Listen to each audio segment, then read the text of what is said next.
Derechos subjetivos e interés legítimo. Los derechos subjetivos son poderes o facultades reconocidos por el orden legal a la persona humana o jurídica para exigir a otro un comportamiento determinado. Y se despliegan dichos poderes o facultades en relación con otros. Una facultad que el ordenamiento jurídico le ha reconocido, por eso es sujeto activo o titular del derecho. Este concepto es útil para resguardar la individualidad de la persona a través del poder jurídico que él mismo traduce para exigir de otros sujetos determinadas conductas.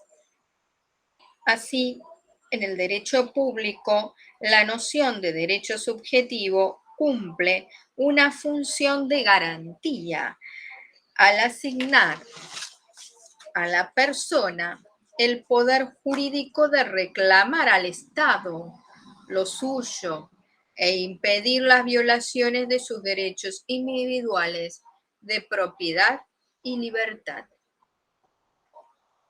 Casagne, 2002.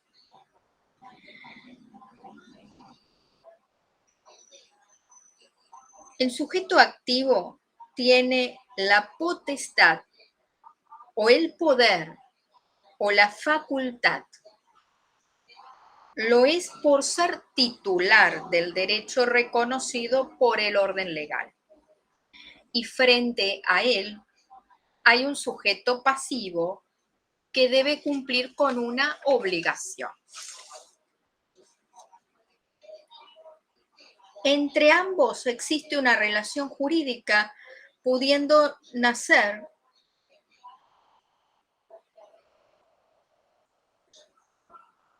de una obligación legal o contractual, puede ser su fuente la ley o el contrato. Entre el sujeto activo y el pasivo hay un vínculo que solo se da entre personas humanas y o jurídicas. Ejemplo de derecho subjetivo, lo clásico. Las partes de un contrato de locación, una locadora y la otra es la locataria. El locador debió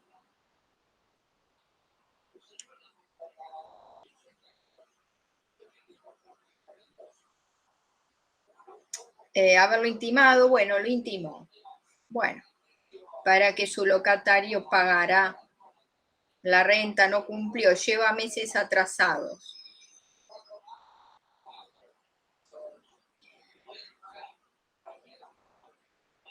Se desprende lo siguiente: el locador tiene el derecho subjetivo y el interés legítimo de reclamar el pago de meses atrasados, intereses punitorios e incluso iniciar acciones judiciales tendientes a obtener el cumplimiento y el pago de una indemnización por daños más costas, porque esto, bueno, se va a judicializar. El incumplimiento de su inquilino o locatario le originó daños, atento a que esperaba recibir regularmente el pago de los alquileres para pagar estudios, hacer un tratamiento médico, pagar alimentos o hacer un viaje, bueno, etc. En el ejemplo dado, el locador reclamará extrajudicialmente primero y luego va a buscar un método alternativo de resolución de conflictos. En Capital Federal, acá, en mediación prejudicial obligatoria, bueno, hay algunos casos que están excluidos de las mediaciones y otros que son opcionales. Bueno, esto habrá que chequearlo. Pero supongamos que el locador quiere una salida extrajudicial. Se lo reclamó extrajudicialmente, ahora va a una mediación. Y posteriormente va a iniciar acciones judiciales. Porque la mediación fracasó. La vía será ordinaria, atento a que el objeto es un incumplimiento de contrato, más daños. Y en este caso, por supuesto, no corresponderá la vía del amparo. En conclusión, cada una de las partes contractuales tiene un derecho subjetivo de reclamar a la otra el cumplimiento de obligaciones que de allí surjan. A su vez, podemos ubicar ese vínculo en el cuadro de los derechos subjetivos patrimoniales y personales.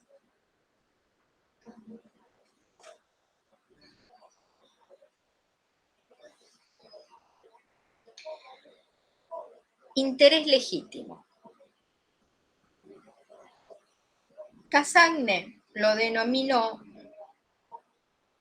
la categoría del interés legítimo.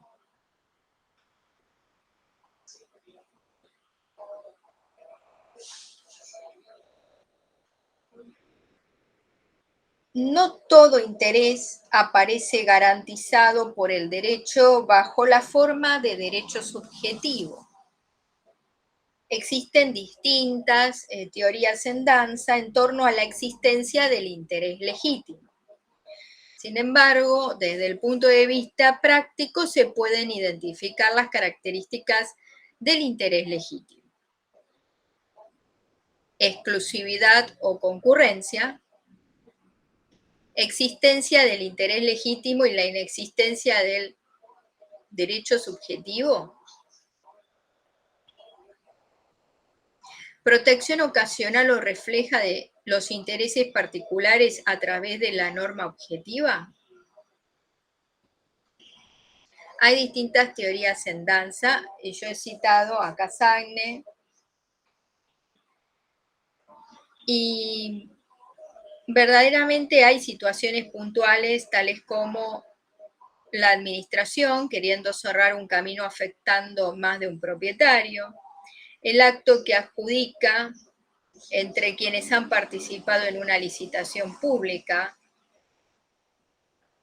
Y estos casos son concretos y ejemplos dados por Cassagne. Definición. El interés legítimo representaría para el administrado una garantía de legalidad que importa una utilidad instrumental, aun cuando puede demostrarse también la existencia de un derecho subjetivo o subyacente. Entonces, más allá de los enredos teóricos, hay cuestiones prácticas que resolver con estos conceptos.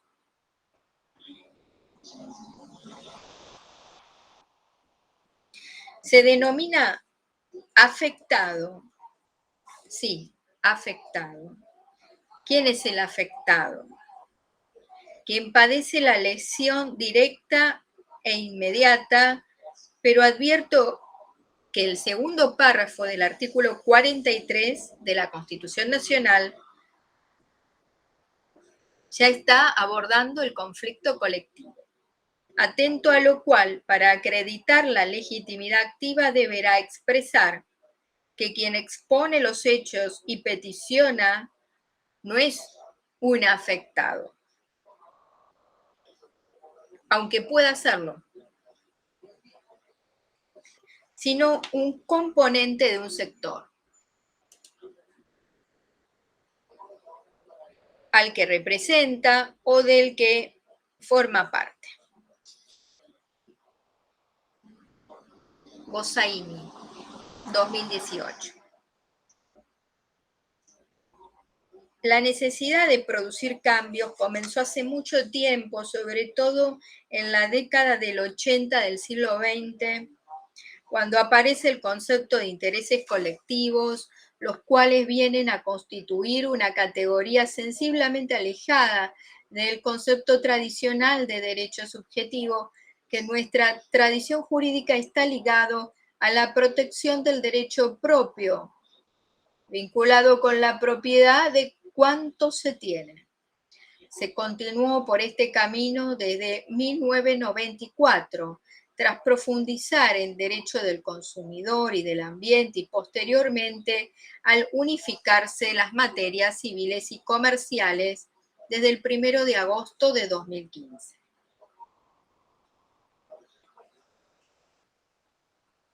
En síntesis, pongo en valor el concepto de titularidad de un derecho reconocido por el ordenamiento jurídico.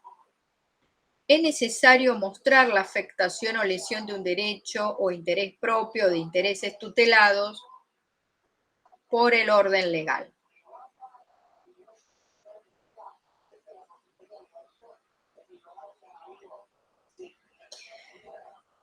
El amparo colectivo es una ampliación del amparo individual.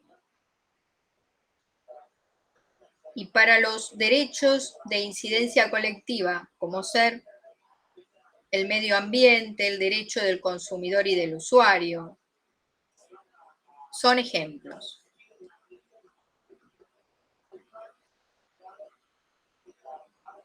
Segundo párrafo del artículo 43 de la Constitución Nacional. Podrán interponer esta acción contra cualquier forma de discriminación en lo relativo a los derechos que protegen el ambiente, a la competencia, al usuario y al consumidor, así como a los derechos de incidencia colectiva en general, el afectado, el defensor del pueblo y las asociaciones que propendan a esos fines, registradas conforme a la ley, la que determinará los requisitos y formas de su organización. Se defienden así intereses difusos, puesto que no pertenecen a un sujeto determinado. En conclusión, se representan así intereses diseminados entre los integrantes de la sociedad. La reforma constitucional de 1994 amplió la legitimación activa para interponer el amparo. El afectado, el defensor del pueblo y asociaciones no gubernamentales, ONG. Los requisitos para la interposición de un amparo colectivo son: legitimación activa para interponer acción de amparo, existencia de un perjuicio para la colectividad del acto que se impugna, que no exista otra vía alternativa más idónea. Basterra, 2003. Dice más respecto de la inexistencia por el momento de las acciones colectivas. Se ha ampliado la legitimidad activa para interponer acción de amparo colectivo, a lo cual, es decir, se ha ampliado la legitimidad para interponer acción de amparo, a lo cual se sigue que el afectado, el defensor del pueblo y las asociaciones no gubernamentales, ONG, pueden presentar amparo.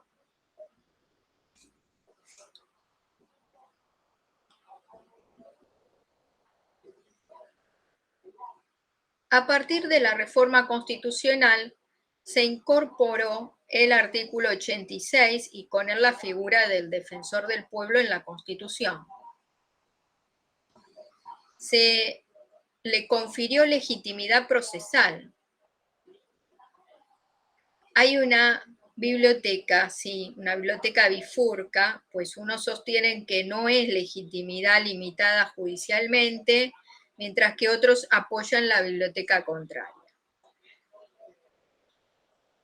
Picot Herrero, 2001, dijo: del análisis propuesto espero poder obtener conclusiones lógico-jurídicas que sirvan de alguna manera para encaminar esta discusión a su término. Sé que mi anhelo aparece como utópico, por un lado, porque el problema de la legitimación en general ha generado más desacuerdos y posiciones diferentes que coincidencias, y por otro, porque el disenso imperante lo es entre grandes juristas.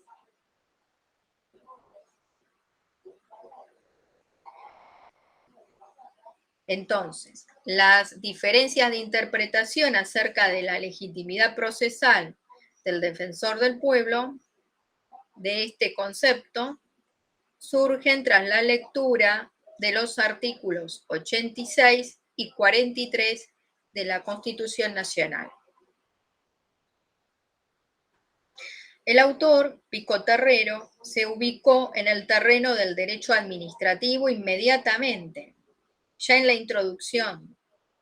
Y desde mi punto de vista, la temática está atravesada por diferentes disciplinas. Sin embargo, Pico Terrero se pregunta si tiene o no legitimidad procesal para accionar judicialmente. Nos preguntamos esto. Para accionar judicialmente en defensa de los derechos conculcados por la administración. La legitimidad procesal del defensor del pueblo aparece en el artículo 43 y dice lisa y llanamente lo siguiente. Toda persona puede interponer acción expedita y rápida de amparo siempre que no exista otro medio contra todo acto u omisión de autoridades públicas o de particulares que en forma actual o inminente lesione, restrinja, altere o amenace con arbitrariedad o ilegalidad manifiesta derechos y garantías reconocidos por esta Constitución, un tratado o una ley. Después agrega, podrán interponer esta acción contra cualquier forma de discriminación y en lo relativo a los derechos que protegen el ambiente, a la competencia, al usuario y al consumidor, así como a los derechos de incidencia colectiva en general, el afectado, el defensor del pueblo, y las asociaciones que propendan a esos fines registradas conforme a la ley, la que determinará los requisitos y formas de su organización.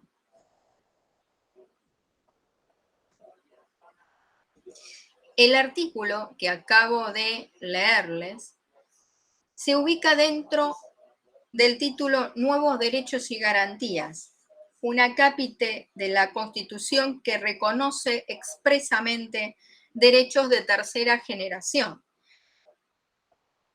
antes implícitos en el artículo 33. En la segunda parte, llamada orgánica, cuando se refiere a las autoridades de la nación, dentro de la sección primera relativa al poder legislativo, dentro del capítulo séptimo, ubicamos el artículo 86.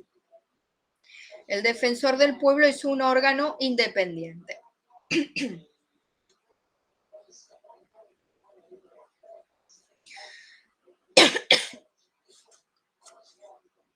Su misión es la defensa y protección de los derechos humanos y demás derechos, garantías e intereses tutelados en esta Constitución.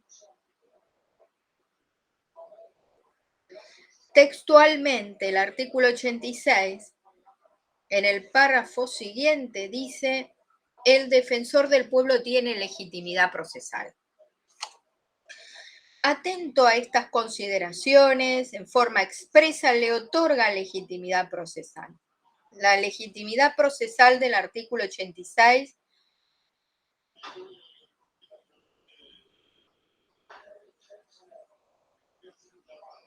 es legitimidad procesal. Y radica prioritariamente en la necesidad de asignarle a esta figura un instrumento de defensa y de control del ejercicio del poder más efectivo y contundente que la mera tutela moral. Y el artículo 43 apodera para promover el amparo cuando un acto u omisión de autoridades públicas o de particulares en forma actual e inminente. Y no es simplemente dar poder a otro, sino también empoderarlo mediante la Constitución como defensor del pueblo legitimado procesalmente para accionar por los derechos colectivos.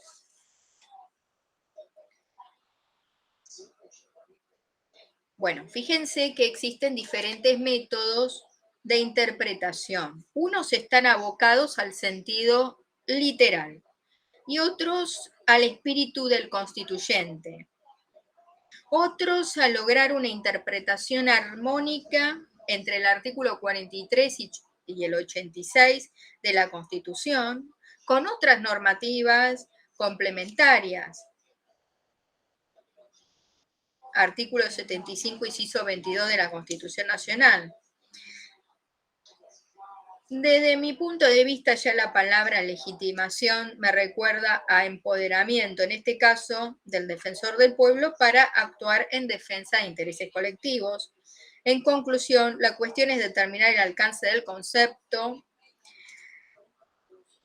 Puede que no signifiquen lo mismo, desde mi punto de vista, sí. Es decir, hay un concepto de legitimación y de legitimación procesal.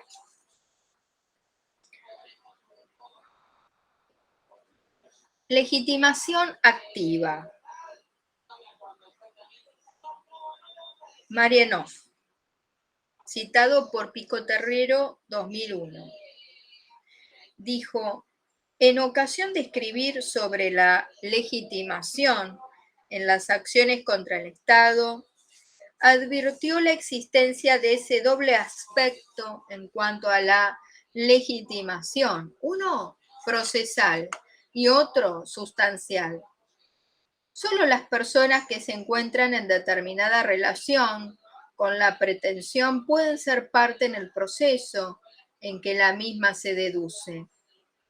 Esto es fundamental, pero a su vez esa idoneidad específica se deriva o vincula con el problema de fondo a discutir en el proceso. Por ello, el problema procesal de la legitimación hállase íntimamente ligado con el derecho material o sustancial que motiva la litis.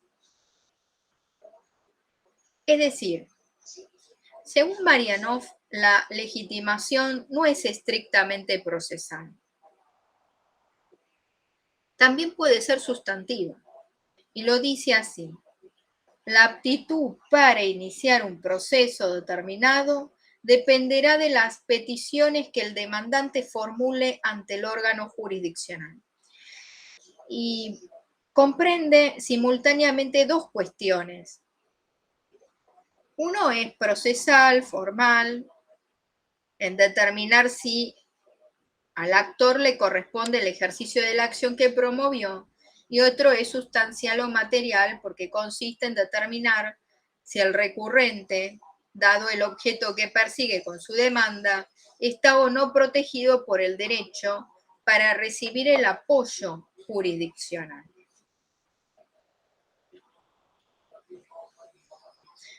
Gossaini.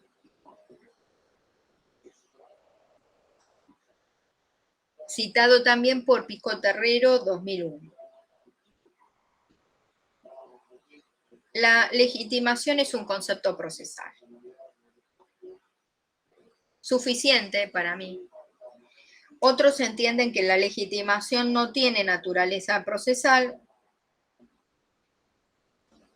sino que es identificable con la titularidad de los derechos subjetivos que se hacen valer en el proceso. El individuo como tal tiene una serie de atribuciones jurídicas que le corresponden en exclusividad. A veces los derechos que ostenta se difuman o concurren con otros que que se acerca, que se comparten con sus iguales en la vida de relación, y hay otros que sin ser derechos generan la atención del interesado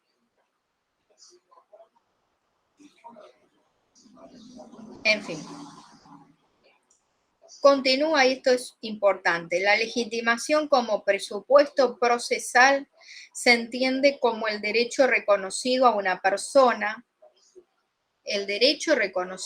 persona, para formular pretensiones, de modo tal que la íntima relación que se entabla entre la situación jurídica subjetiva y el acceso a la justicia determina la posibilidad de obtener protección jurídica a partir de la calidad del interés del afectado.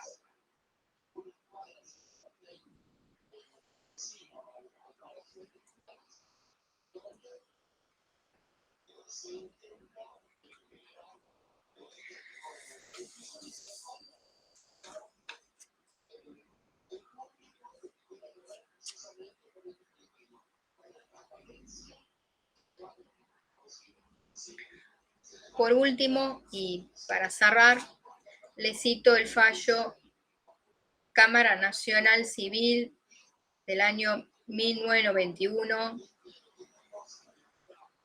Cartañá, Antonio y otro contra Municipalidad de la Capital.